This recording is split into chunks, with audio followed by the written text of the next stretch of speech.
Olá pessoal, tudo bem? Vou responder agora mais uma pergunta que foi enviada para nós como comentário de um dos vídeos nossos aqui. Nós estamos fazendo uma série devocional de segunda a sexta, todos os dias, 8 horas da manhã. Participa junto com a gente aqui no canal. Vamos lá, a pergunta é do Ferreira Silva. Então, Ferreira Silva perguntou assim: Fernando, segundo a passagem bíblica do livro de Hebreus 6, do verso 4 ao 8, é possível que o desviado perca a salvação? Vamos responder essa pergunta. Essa pergunta é uma pergunta recorrente, muito comum em toda a história da igreja. É uma pergunta que, inclusive, incitou muitos a produzirem heresias nos primeiros séculos da igreja, como, por exemplo, os novacianos. Santo Agostinho enfrentou isso. Muito mais tardiamente, São Tomás de Aquino também teve que enfrentar o mesmo problema. Então, vamos lá. Esse vídeo aqui, nós estamos na mesma sequência dos vídeos anteriores. Qual seja? Eu não faço respostas rápidas, curtas, porque eu acredito que essas respostas rápidas e curtas, elas ficam na mente e no coração de quem ouve de forma rápida e curta também. Então aqui as respostas são mais longas, mais embasadas, e eu trago aqui um arcabouço de material para poder entregar para vocês, além de a opinião do Fernando, que na verdade não tem valor algum. Então vamos lá, em primeiro lugar, ler o texto que o nosso amigo Ferreira está citando, Hebreus no capítulo 6. Eu vou ler os versos que ele está citando, tá bom? Então vamos lá. Eu vou ler aqui na Almeida Revista e Atualizada, que é a Bíblia que está aqui na minha mão, não vou procurar outra. Vamos lá. É impossível, pois, que aqueles que uma vez foram iluminados e provaram o dom celestial e se tornaram participantes do Espírito Santo e provaram a boa palavra de Deus e os poderes do mundo vindouro e caíram, sim.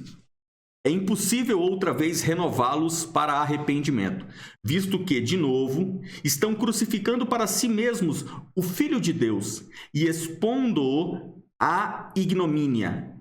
Porque a terra que absorve a chuva, que frequentemente cai sobre ela e produz erva útil para aqueles por quem é também cultivada, recebe bênção da parte de Deus. Mas se produz espinhos e abrolhos, é rejeitada e perto está da maldição, e o seu fim é ser queimada.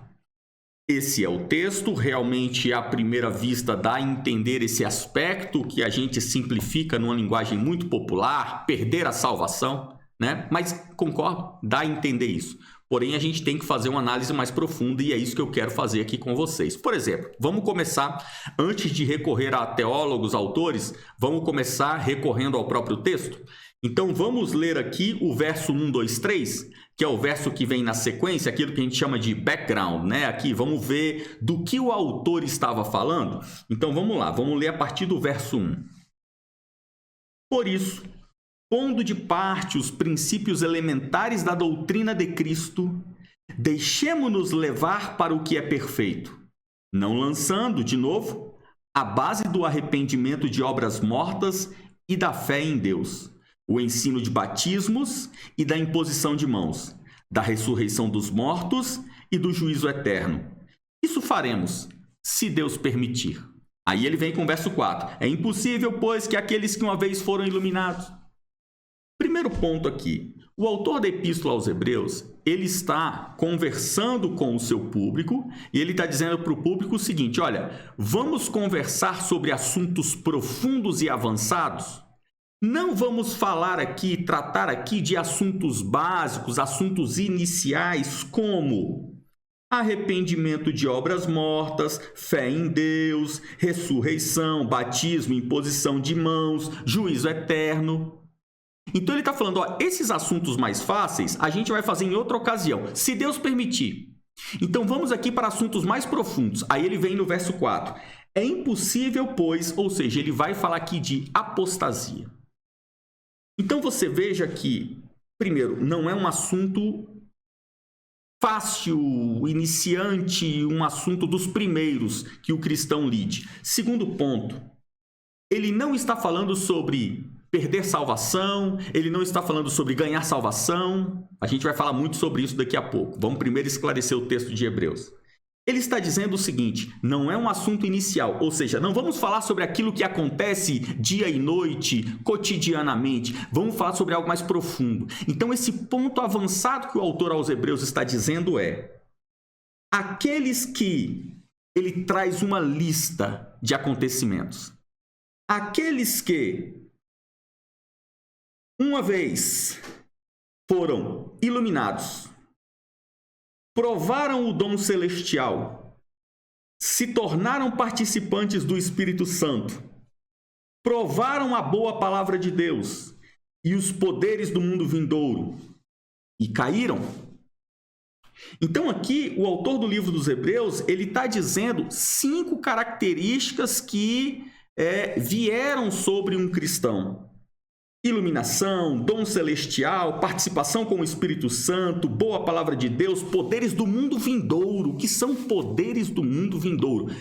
Conversa avançada, conversa profunda aqui do autor do livro dos Hebreus. Então vamos deixar esse texto aqui parado um pouquinho. No final a gente volta para ele com uma mentalidade muito mais enriquecida e aí a gente trata esse texto de novo, tá bom? Eu quero mostrar aqui para vocês um texto de Paulo lá na sua carta à igreja de Corinto. Então a gente vai encontrar esse texto em 1ª Epístola de Paulo aos Coríntios, no capítulo 10. Lá, Paulo está falando sobre pecados que foram cometidos na história e a gente pode olhar para trás, aprender com quem errou, com quem pecou, para que a gente não erre também. Então ele vai falar sobre o povo no deserto, aquele episódio clássico, né? O povo, a descendência de Jacó saindo do Egito rumo à terra prometida. Ele vai dizer assim, 1 Coríntios 10, verso 9: não ponhamos o Senhor à prova, como alguns deles já fizeram e pereceram pelas mordeduras das serpentes. Nem murmureis, como alguns deles murmuraram e foram destruídos pelo exterminador. Estas coisas lhes sobrevieram como exemplos e foram escritas para advertência nossa, de nós outros, sobre quem os fins dos séculos têm chegado. Aquele, pois, que pensa estar em pé, veja que não caia. Não vos sobreveio tentação que não fosse humana, mas Deus é fiel e não permitirá que sejais tentados além das vossas forças. Pelo contrário, juntamente com a tentação, vos proverá livramento, de sorte que a possais suportar. Esse texto é muito bom e o apóstolo está falando sobre as tentações que foram que acometeram o povo no deserto.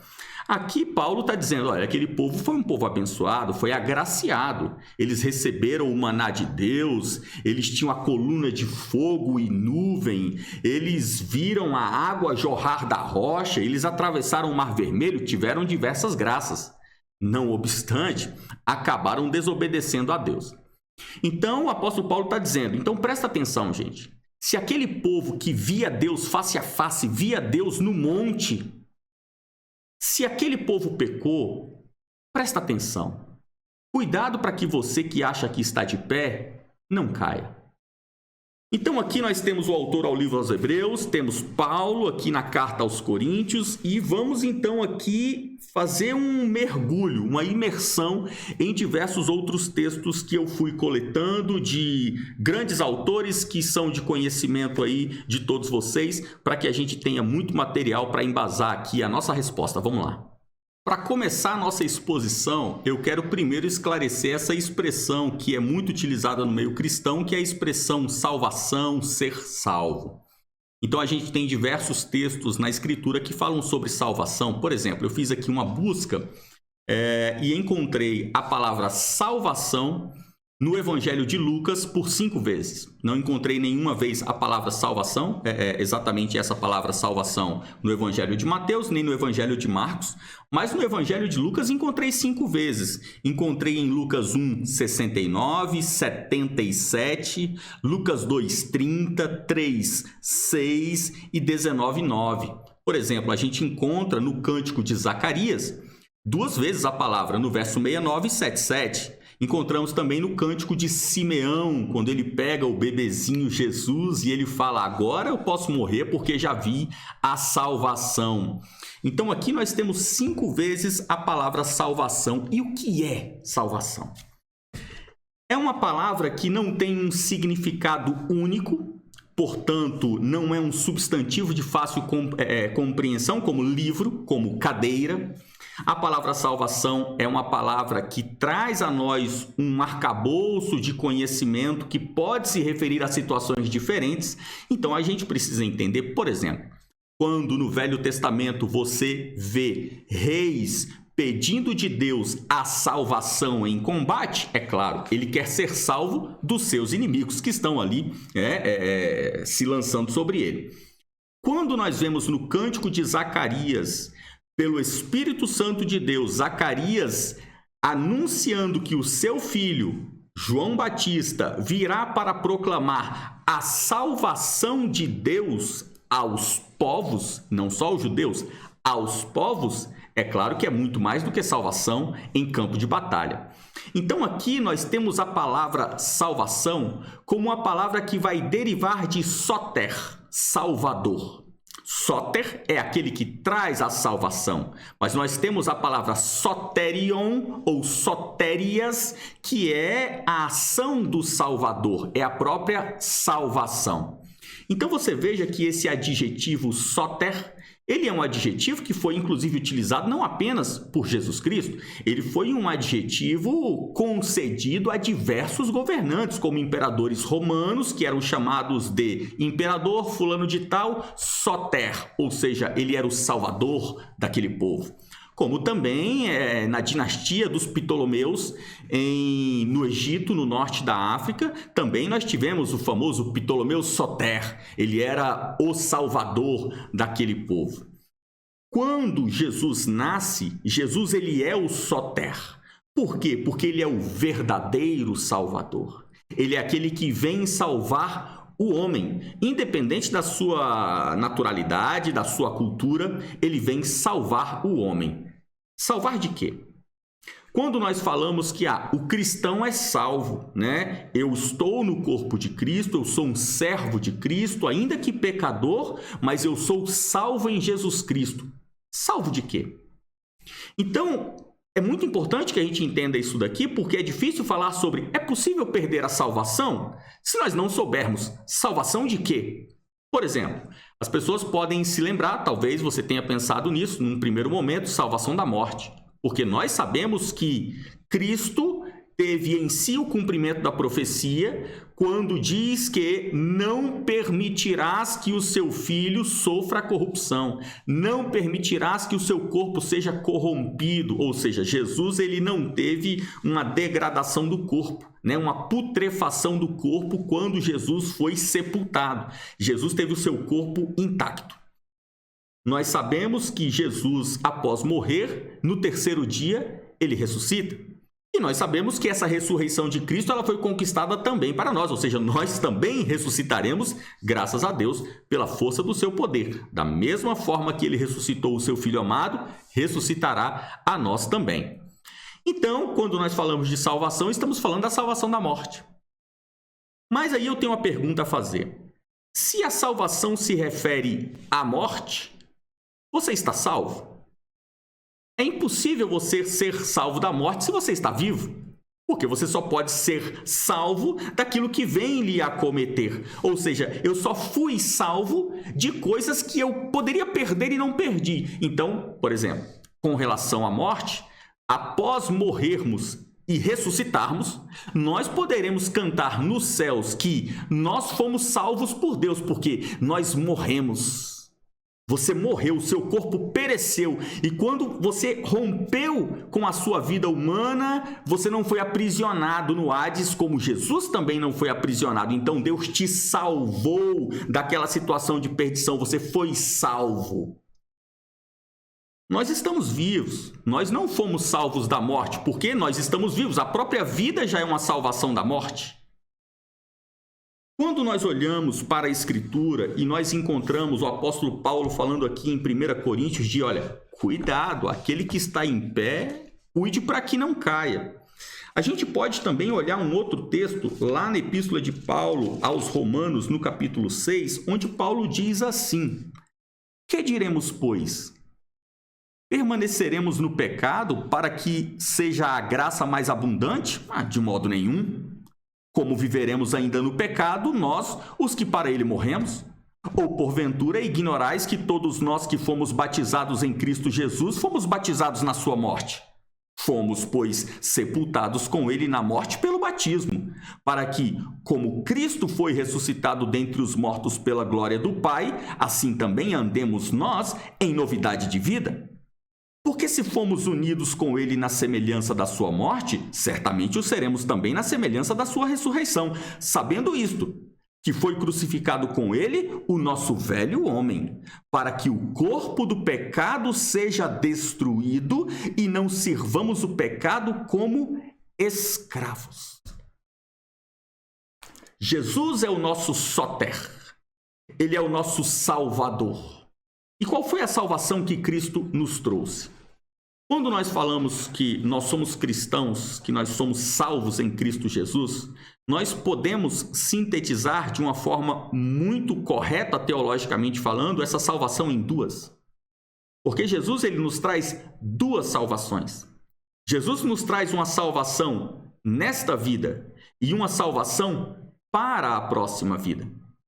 A salvação que Jesus nos traz para esta vida não é a salvação da morte, porque esta ele já nos deu pelo próprio dom da vida, nós somos salvos. Os ímpios são salvos da morte enquanto vivos, mas quando morrem, eles não são salvos da morte, porque eles não são ressuscitados para a vida eterna. Por isso Jesus diz à mulher no tanque de Betesda, se tu soubesses com quem falas, lhe pedirias e ele te daria água viva. É isso que Jesus fala para os ouvintes do Sermão do Monte, quando ele cruza o mar da Galileia e aqueles ouvintes vêm atrás dele e ele fala, vocês querem pão? Já vos fartastes e querem mais, pois agora eu vos darei o pão da vida. Quando nós recebemos a Cristo e nos colocamos debaixo do senhorio de Cristo, porque isso é o cristão, cristão é aquele que se submete a Cristo, ou seja, ele reconhece Cristo como Senhor e ele como servo. Há uma relação aqui hierárquica, onde ele é Senhor e eu sou servo. Como servo eu obedeço. Qual é a salvação que o soter, que o Salvador traz a nós? A salvação é a libertação. A grande diferença entre o cristão e o não cristão é que, ainda que todos padeçam do mesmo mal, que é o mal do pecado. O pecado ele está sobre todos nós em forma de tentação. Apenas o cristão foi salvo pela ação do Salvador. E essa ação do Salvador foi a ação de libertação. Então, olha só esses textos aqui para a gente entender o que é a libertação. Vamos ler aqui no Evangelho de São Lucas, no capítulo 4, no verso 18, tem aquela profecia belíssima do profeta Isaías, que diz, verso 17, então lhe deram o livro do profeta Isaías e, abrindo o livro, achou o lugar onde estava escrito, o Espírito do Senhor está sobre mim pelo que me ungiu para evangelizar os pobres. Enviou-me para proclamar libertação aos cativos e restauração da vista aos cegos, para pôr em liberdade os oprimidos e apregoar o ano aceitável do Senhor. Jesus foi ungido para pôr em liberdade os oprimidos. Oprimidos por quem? Oprimidos pelo quê? Jesus veio nos libertar do pecado. E nós sabemos que o pecado, ele é uma causa que tem como consequência a morte.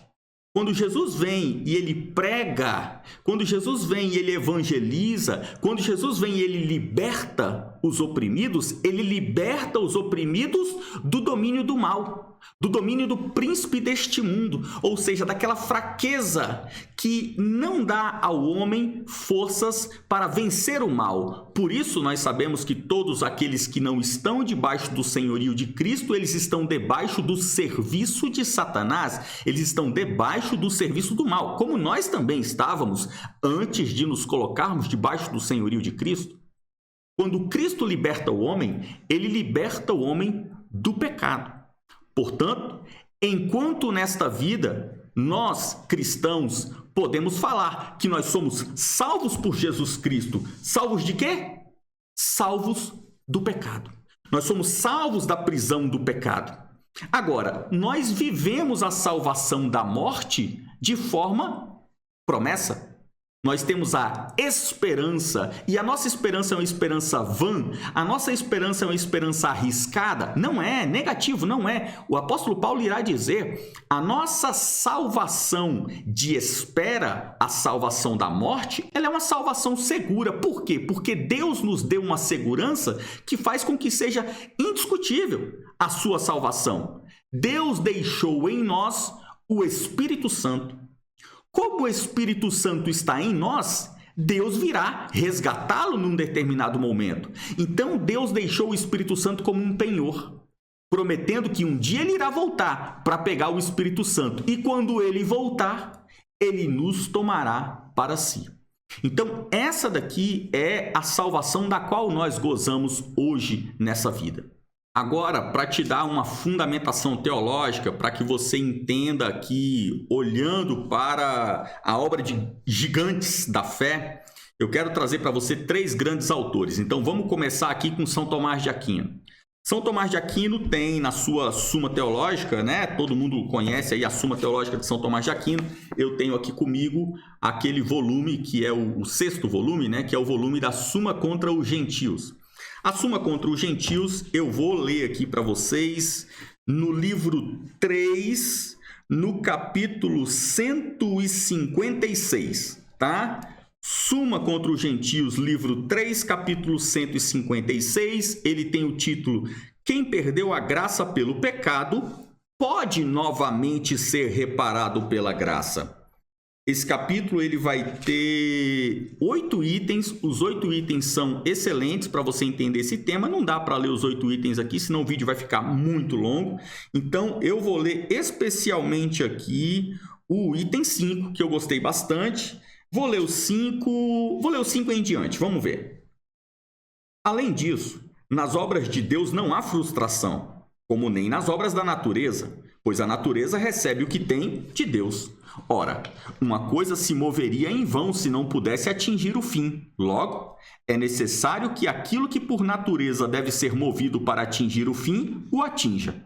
Ora, o homem, após ter caído em pecado, permanece apto para ser dirigido para o bem, enquanto perdurar o atual estado da sua vida.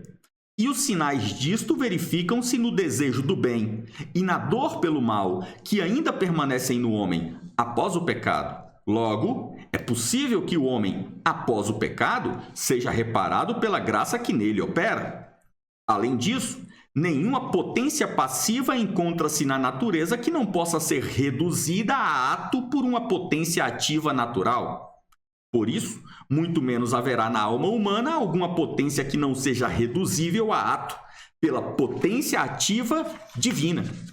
Com efeito, permanece na alma humana, mesmo após o pecado, alguma potência para o bem. Por quê? Pelo pecado, não são tiradas as potências naturais, pelas quais o homem se ordena para o seu bem.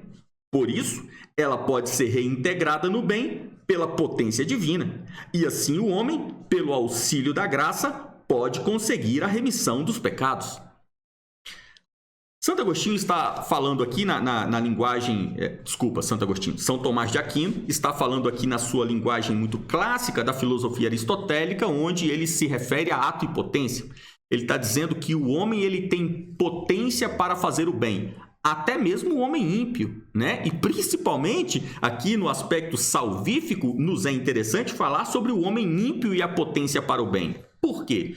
Porque Deus se glorifica nos atos dos homens bons, maus e até mesmo na ação natural da coisa criada. Por exemplo, o correr das águas do rio para o mar é uma glorificação a Deus, pois a força que move aquela água, a liquidez daquela água são características que advêm do Criador. Então, São Tomás de Aquino está nos lembrando que o homem ímpio tem potência para fazer o bem. Nós sabemos, até mesmo quem não é cristão faz caridade, faz atos bons. E todo ato bom só existe em Deus. Ainda que um assassino contumaz faça um ato bom, ele está fazendo aquele ato bom em Deus, porque não existe bondade que esteja externa ao Criador. Toda bondade está em Deus, não há bondade em Satanás.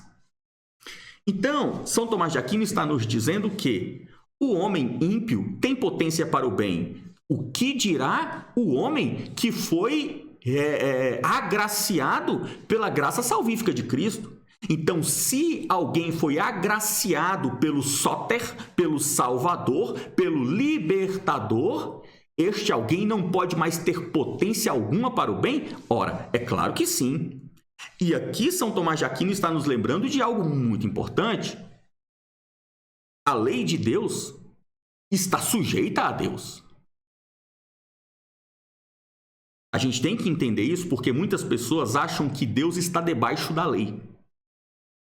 Se a doutrina da igreja disser que quem comete apostasia não pode mais ser salvo, então agora Deus vai ter que se virar. Porque a igreja definiu, então Deus vai ter que seguir aqui. A igreja não cria a lei de Deus. A igreja entende a lei de Deus e a propaga. Mas a lei de Deus é o próprio Deus. Deus não está debaixo da lei, Deus é a lei. Quando nós falamos sobre salvação, nós estamos falando sobre a graça de Deus, não é por mérito, nós sabemos, nem por obras. A graça de Deus, ou seja, aquilo que Deus dá sem cobrar um preço de quem recebe, ele cobrou da sua vítima imaculada, o seu Filho Jesus Cristo. Ele pagou o alto preço e todo o preço. Não há mais preço a ser pago. Então agora é de graça. Não foi de graça para Jesus, mas é de graça para você e para mim. Louvado seja Deus. Então, Deus gratuitamente ele oferta a libertação. Você quer ser liberto do poder do pecado? Você que é um assassino, um ladrão, um mentiroso, um adúltero, você quer ser liberto do pecado? Eu te dou gratuitamente, porque eu já comprei lá na cruz do Calvário. Então Deus te dá essa libertação, Deus te dá esta salvação. E Deus dá a quem Ele quer, quando quer, da forma que quer. É muito importante que a gente entenda isso. Vamos para outro autor? Vamos dar uma olhada aqui agora na instituição da religião cristã de João Calvino. Então, a instituição da religião cristã de João Calvino, também conhecida como as Institutas. Vamos dar uma olhada aqui nas Institutas no livro 3. Então, eu estou aqui com o volume 2, tá bom? As Institutas são 2 volumes, né? Volume 1, volume 2. Então, eu estou aqui com o volume 2, no item 11. Então, volume 2, capítulo 3, item 11. 2, 3, 11. Vamos lá.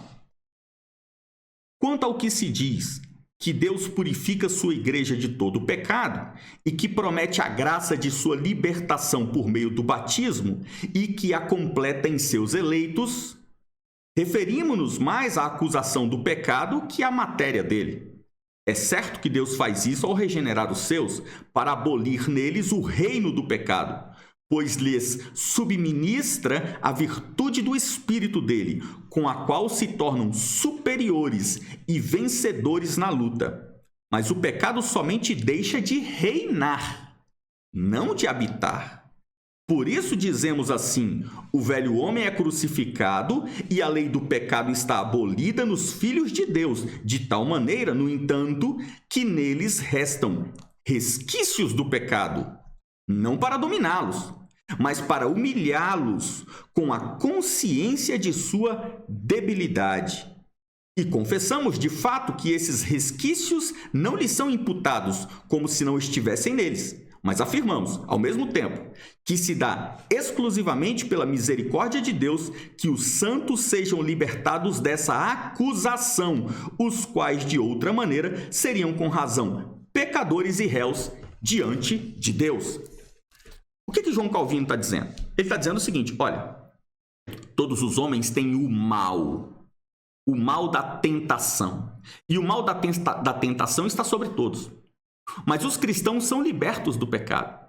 Então, os cristãos são tentados, mas eles têm força em Cristo para não ceder à tentação, como nós lemos o texto de Paulo na primeira carta aos Coríntios, no capítulo 10.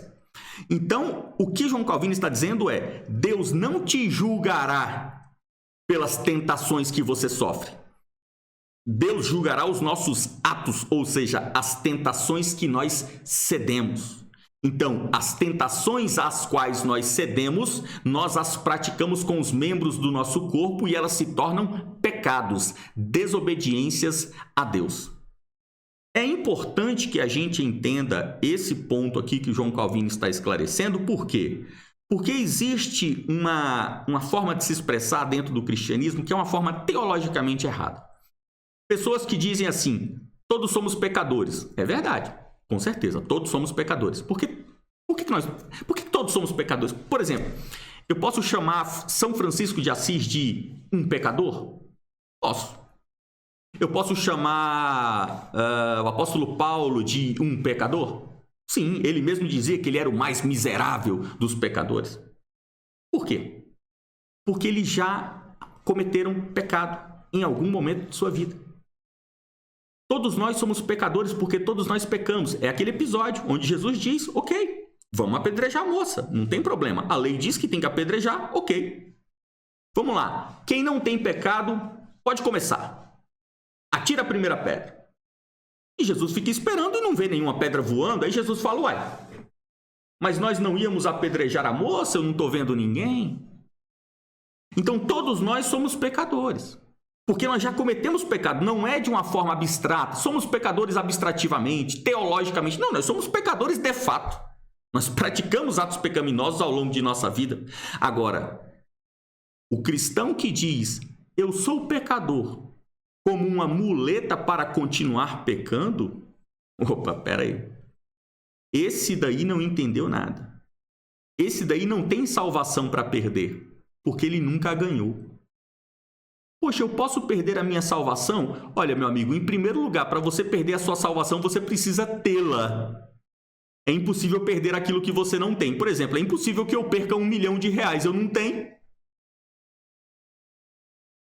Vamos ler aqui uma outra obra de uma grande teologia, desta vez uma dogmática, que é aquela que eu gosto demais e sempre comento aqui com vocês, que é a dogmática do Herman Bavinck.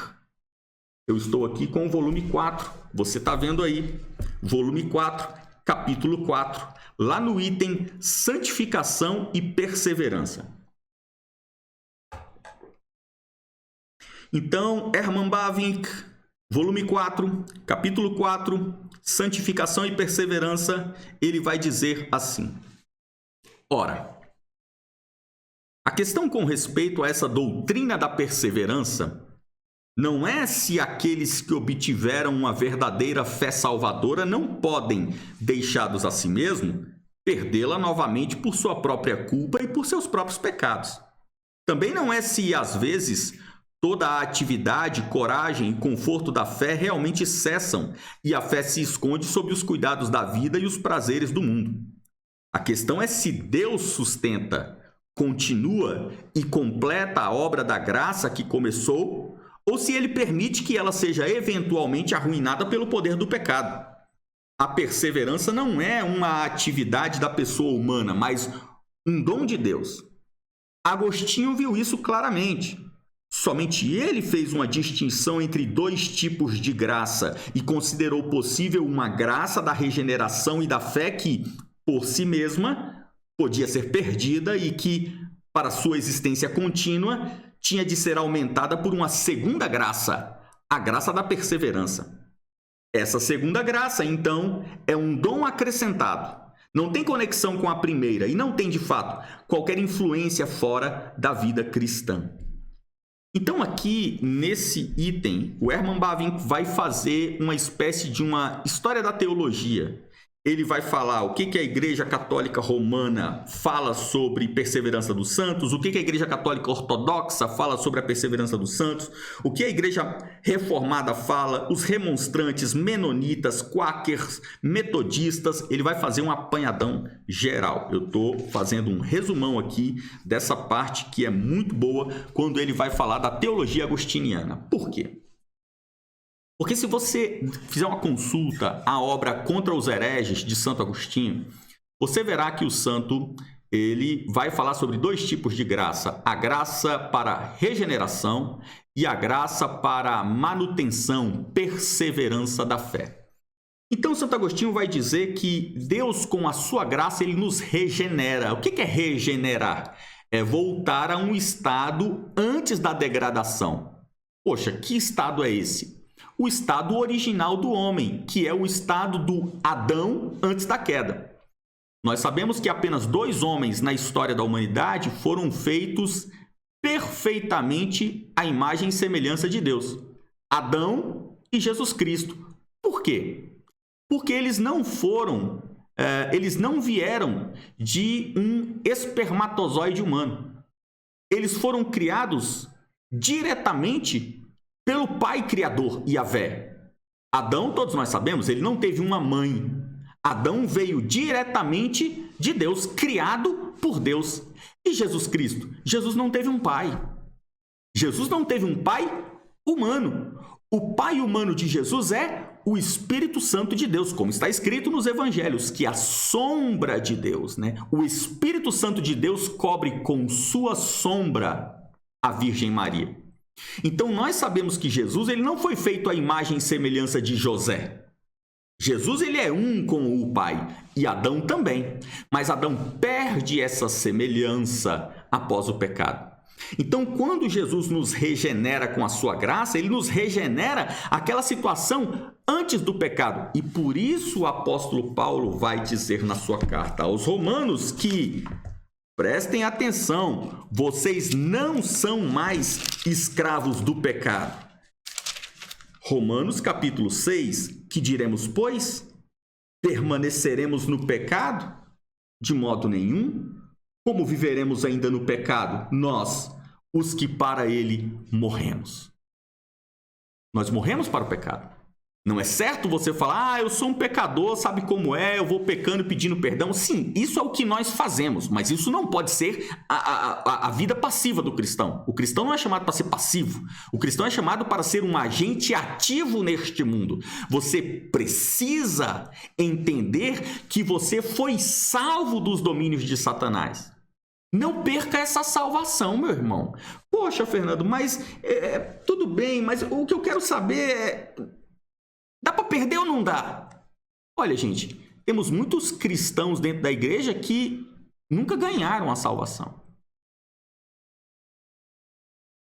Se você é um cristão e você ainda vive em pecado, meu irmão, não tem como você perder a salvação. Você nem tem a salvação.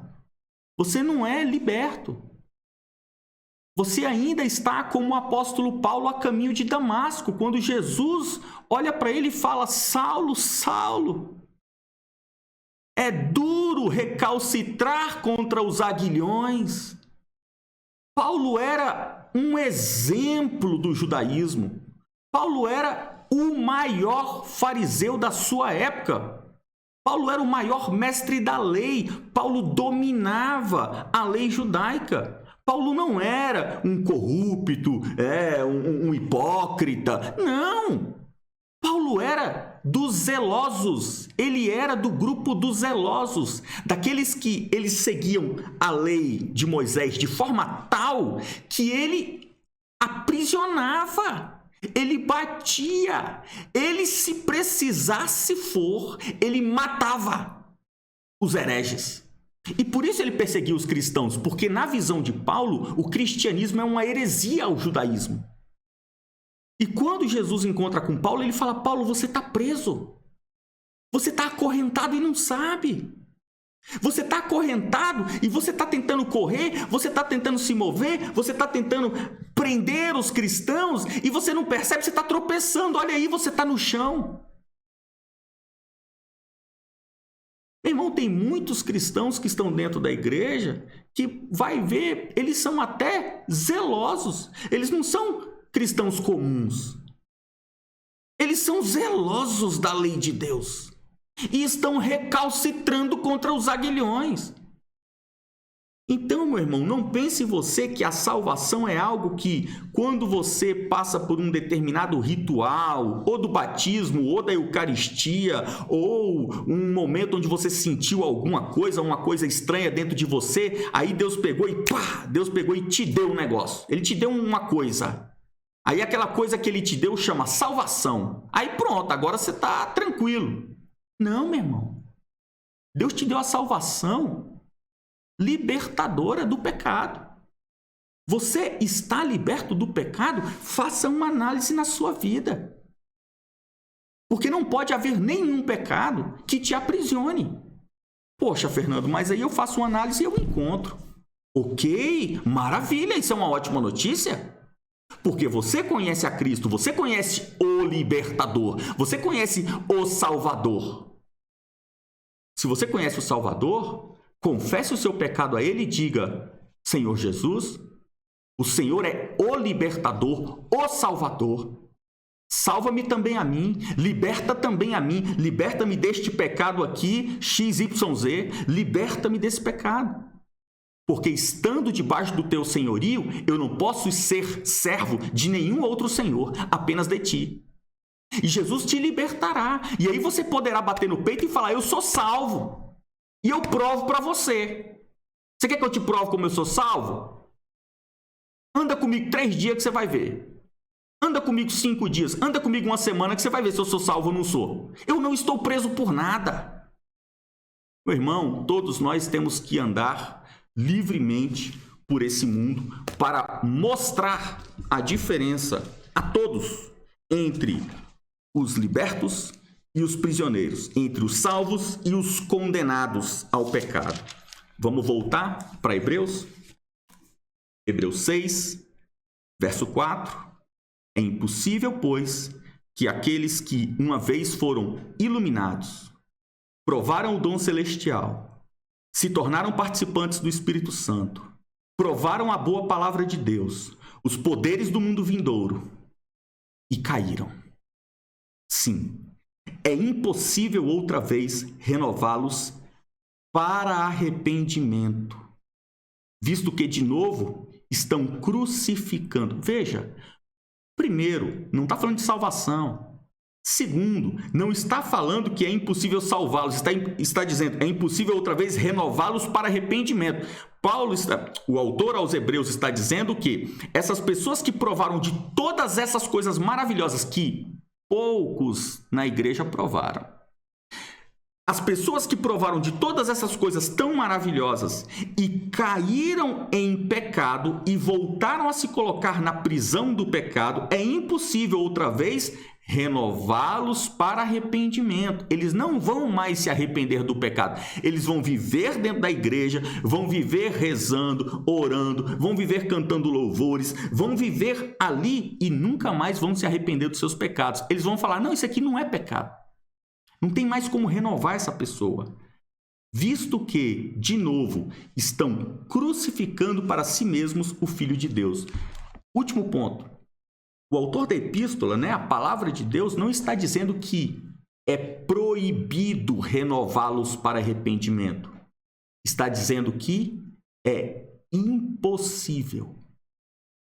E nós que somos cristãos jamais podemos nos esquecer de que o que é impossível para o homem é possível para Deus. Jamais queira aprisionar Deus na lei, na lógica, na doutrina. Deus é a doutrina. Deus é a lógica. Deus quis salvar aquele ladrão crucificado ao lado de Jesus. Viveu a vida inteira pecando, cometendo crime. Não fez um ato bom. No último suspiro, reconheceu Jesus como Salvador. Enquanto a gente está aqui assistindo esse vídeo, ele está no seio de Abraão. Pessoal, obrigado pela sua participação aqui. Peço que você dê um like nesse vídeo, compartilhe, se inscreva nesse canal e ajude-nos a alcançar o maior número de pessoas possível. Até mais. E se você tem dúvidas, coloque como comentário dos nossos vídeos e a gente, sempre que possível, vai gravar vídeos aqui para te ajudar. Até a próxima.